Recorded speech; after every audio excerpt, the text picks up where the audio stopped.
લોકમત ન્યૂઝમાં આપનું સ્વાગત છે। વડોદરા શહેરની નજીક આવેલા અંકોડિયા ગામની સીમ વિસ્તારમાં એક અજાણી યુવતીની નિર્દય રીતે હત્યા કરેલ મૃતદેહ મળી આવતા સમગ્ર વિસ્તારમાં ચકચાર મચી જવા પામી હતી। મળતી માહિતી અનુસાર અંકોડિયાની સીમ પાસે ઝાડીઓમાંથી પ્રસાર થતાં સ્થાનિક લોકોની નજર એક શંકાસ્પદ રીતે પડેલી ચાદર ઉપર ગઈ હતી।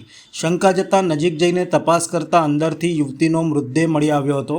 યુવતીના ગળાના ભાગે વાયર અને દુપટ્ટો કસાયેલ હોવાનું સામે આવ્યું હતું, જે ઘટનાને હત્યા તરીકે દર્શાવે છે। ઘટનાની જાણ થતાં જ પોલીસ તાત્કાલિક ઘટના સ્થળે પહોંચી ગઈ હતી અને સ્થળનું પંચનામું બનાવીને તપાસ શરૂ કરી હતી। મૃતદેહને પીએમ માટે વડોદરાની ગોત્રી હોસ્પિટલ ખાતે ખસેડવામાં આવ્યો છે।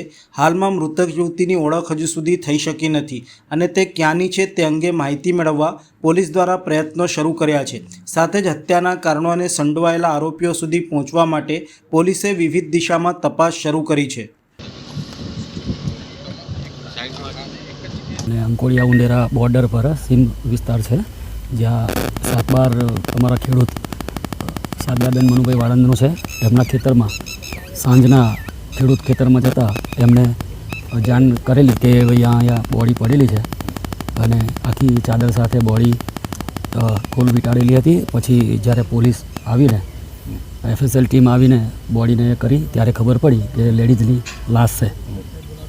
પ્રાથમિક જોયું તમે કે એને કંઈ મારીને નાખી દીધું છે કે? આમ તો જોતા એવું આવે છે કે એના ગળા પર એક વાયર, કોમ્પ્યુટર વાયર પ્લગ સાથે ગળે બીટેલો હતો, ઉપર ઓઢણી ઓઢાડેલી હતી, એટલે 100% એ મર્ડર જેવું લાગે છે। એટલે એને લાગે છે એવું કે મારીને અહીં આગળ નાખવામાં આવે છે એવું કદું એ તપાસનો વિષય છે, એ હવે જાણકારી તમને ના આપી શકું। અત્યારે હાલ એમ્બ્યુલન્સ એમને કઈ ઓળખ થઈ પીએમ કરવા લઈ ગયા છે। ના, ઓળખ તો અમારા આજુબાજુના જેટલા ગામના નજીકના કોન્ટેક્ટ હતા એ કરી ચૂક્યા, પણ નો રિપ્લાય આવે છે, એટલે કોઈ ઓળખતું નથી। એટલે અંજાન વ્યક્તિની લાશ છે। કેટલી ઉંમર હશે? આશરે 25 થી 30 વર્ષની બોડી લાગે છે।